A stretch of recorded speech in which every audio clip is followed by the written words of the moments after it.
Next on our list is sponge toffee. You may have heard it called honeycomb or sea foam. Uh, it's an aerated confection, so we're going to use baking soda to aerate our confection. So in this case, we're going to start with getting everything ready. And the first thing and the most important thing to get ready is your pan. So you want to start with your pan, and you're going to put it on a square of paper. And I want you to hold it down and then cut with a knife from the corner of the pan to the corner of the paper. Okay? So nice and sharp lines. And then when you put the paper inside, it's going to sit nice and straight into the corners, and you're going to have good straight sides of paper. This is really important to make sure that we can get it out of the pan when we're done cooking. So now we're going to start by turning on our heat, and we want sort of a slower, gentler heat to begin with, and you want to make sure you have all of your ingredients ready to go. So I'm going to start by putting the liquid ingredients into the bottom of the pot.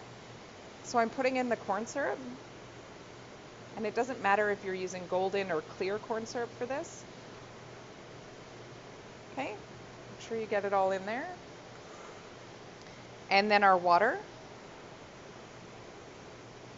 The water on top of that. And then we're going to add our sugar. And so I want to add the sugar gently into the center. And I want to make sure it's all a little bit wet before this really starts cooking. So I'm just going to turn my heat down just a little bit. I'm going to just take the tip of my thermometer and gently push the sugar until it's all looks a little bit like wet sand. You don't want any dry bits going on. The reason I'm being so gentle is because I don't want to get any crystals of sugar on the sides of the pot, because that can increase the risk of your confection crystallizing, and crystallizing is not what we want here. There we go. So when making this, you really want to make sure you have a good digital thermometer, and that your baking soda is ready.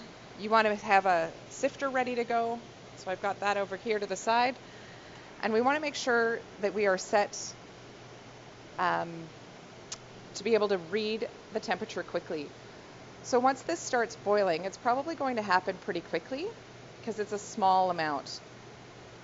So once everything's wet, I'm going to turn my heat up to bring it right to a strong boil. I have my thermometer ready. I have my little container of vanilla ready. And I have my baking soda ready. I also have a whisk. Okay? The whisk is going to be pretty important. This confection is one of those things that you have to work really quickly when it's ready. So you need to whisk in the baking soda, but you need to not over whisk it so that it deflates on you. So I'll show you what that looks like when we get there. But right now, we're going to bring this up to a boil. We're going to look for crystals around the outside edge of the pot. If I have any, I'm going to take my pastry brush and a little bit of water, and without touching the solution, I'm just going to brush up above until it washes those crystals in. But if you do this carefully at the start, you won't end up with a lot of crystals inside. So we're going to bring this up to a boil, and we are going to cook it to 148 degrees Celsius. This doesn't take a super long time when you're doing a small amount, so definitely don't walk away. Make sure that you're sitting here waiting for it to happen. So I'm going to let it simmer for a minute or two, and then I'm going to start checking the temperature.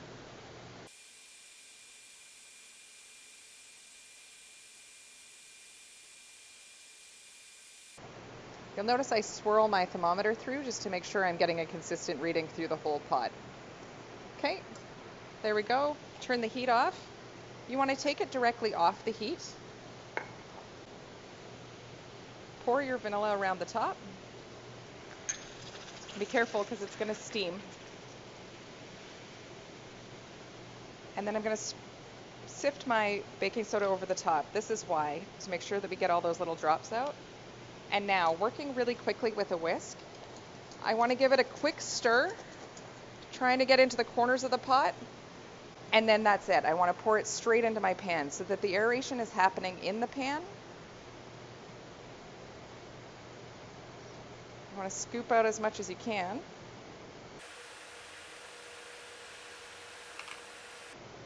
Okay, and now you want to be really gentle and not move it. So you can see that it's growing up the sides of the pan. And what I want to do is I want to leave this where it sits until it's completely cool.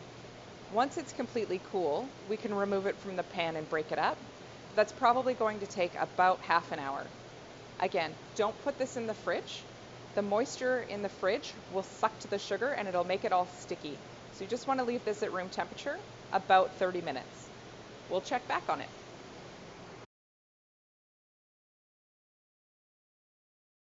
So our sponge toffee's been sitting for about 30 minutes, and what I want to do is I really want to feel the bottom and the middle and make sure that there's no heat at all coming from either section. So as long as it feels cool all the way through, you're good. Don't start this if it feels a little bit warm because you're just going to squish it down. So since I lined it in paper, it comes out of the pan super simply, and now you can see a better shot. It really came up the sides of the pan really quite far. So I'm just going to unwrap it. You want to make sure that you free all the paper. And if it's stuck inside, we're just going to dig it out when we cut. Okay. See, I'm a little bit trapped under this little edge here, so I'll get that in a second.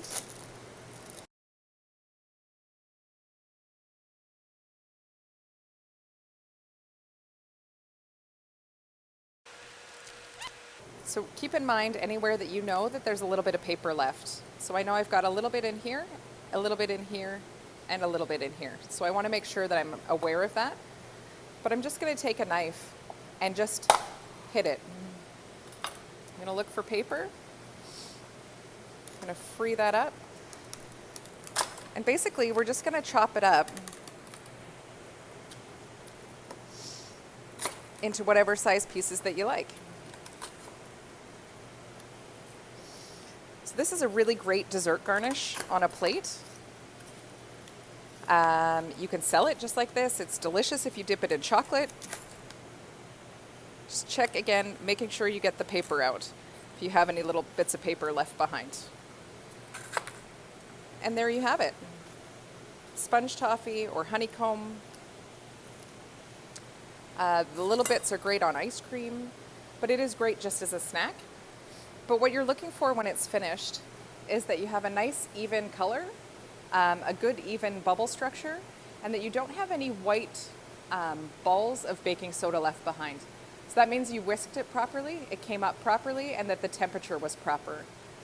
If you were to cut this open and it's really, really, really dark inside, either you put in too much baking soda or you overcooked it, okay? So nice even structure, and you're done.